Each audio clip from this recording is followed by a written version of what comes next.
If you're into quirky, dysfunctional family dramas with a dash of mystery and a fair amount of humor, then today's book just might be for you. Today I will be covering The Spellman Files by Lisa Lutz. Welcome to Spencer Reads Everything. I'm your host, Spencer Duncan, and today we're taking a look at a book that I learned about from NPR's Pop Culture Happy Hour. They covered a bunch of different books that they really enjoy, and one of the hosts cheated and picked several books that were part of a series because she really just wanted to promote the whole series, and I love a good series, so I was definitely interested in what she had to say. This is an interesting book that the host described as a quirky book where the main characters are this family, the Spellmans, who have a detective agency, and they are not entirely likable people. At least that's how she described them. I have to agree to an extent. I did find the family, for the most part, incredibly endearing. Not always for the right reasons, but I certainly enjoyed reading about each of them. I will say that the main character, the narrator and the one telling the story, she was probably my least favorite. And so that is going to be one of the little drawbacks that I had about this book, and I will be candid about that. But maybe that's for the best because, quite frankly, the other characters, which I think are a little more interesting, if they had been telling the story, maybe they're just a little too perfect in some ways, that maybe that it would have really offset the tone of the book. But by and large, I will say that this was an enjoyable book. So the Spellman family, which I've already told you, is a group of investigators.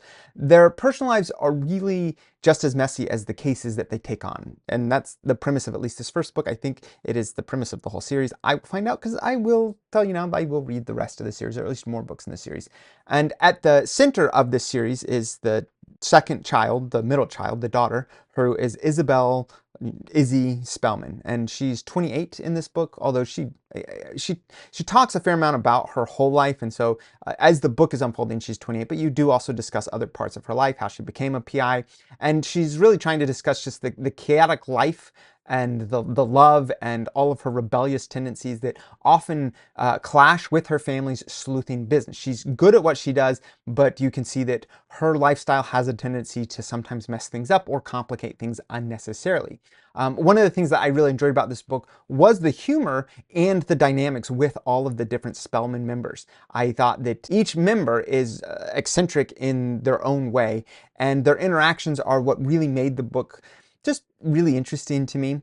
For example, Izzy's younger sister, Ray, with this, has this obsessive interest with helping to solve cases, even though she's like 10 or 12 or something. I forget. She's quite young.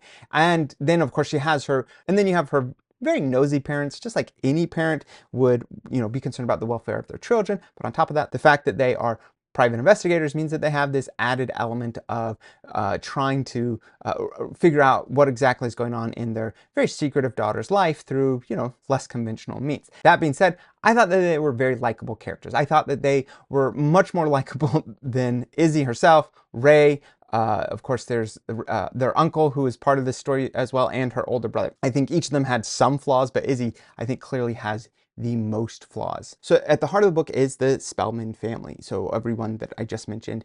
And there is a combination similar to with the #1 Ladies Detective Agency, another detective series that I really enjoy, except this one's a little edgier in some ways. But similar to that, their personal lives are also a big part of what they're trying to figure out and trying to tell, while they also tell larger narratives and larger detective stories.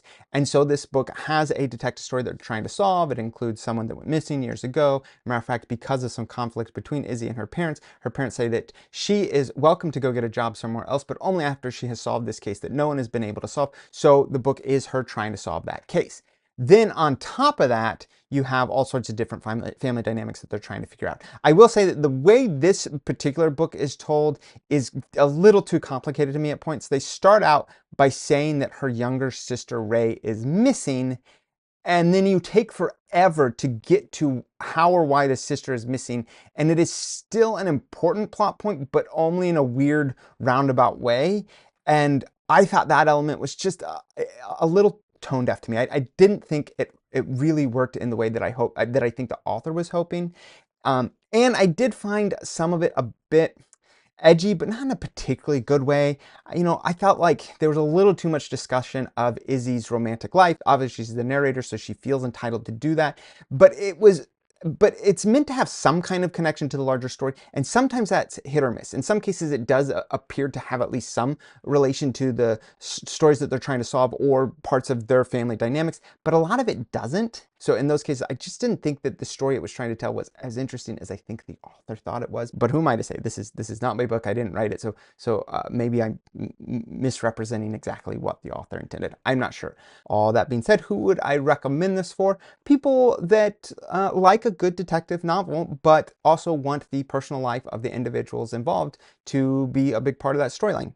Like I said, I think that's a very similar thing that I would have said with the #1 ladies detective agency. However, on the flip side, I think that the characters in that series are immensely more likable, especially the main character, Precious. In this series, I think that they are deliberately trying to make the main character, at least the narrator, a little less likable and find her a little more annoying in some contexts. And so that it could be appealing to some people, and that could give that edgy feeling that it has that some people might like a little more. But on the flip side, who would I say this is not for? People that are not interested in that element of it, or they think that their detective novels or their investigative novels have just a little less interest in the personal lives of the people involved and a lot more interest in actually solving the novel. Because I will say there is a mystery and it is solved to a certain degree, but that resolution is also relatively quick in terms of the much larger stories being told. And so for that reason, you may not love this book if you're hoping to have a little more engagement with the sleuthing part. But I would love to hear what other people have to say about this book, in particular Spellman Files, or if you have a difference of opinion on any other type of novel of this nature, a detective novel, or anything like that. Please let me know. Don't forget to like, subscribe, turn on the notifications, and until next time, keep those pages turning.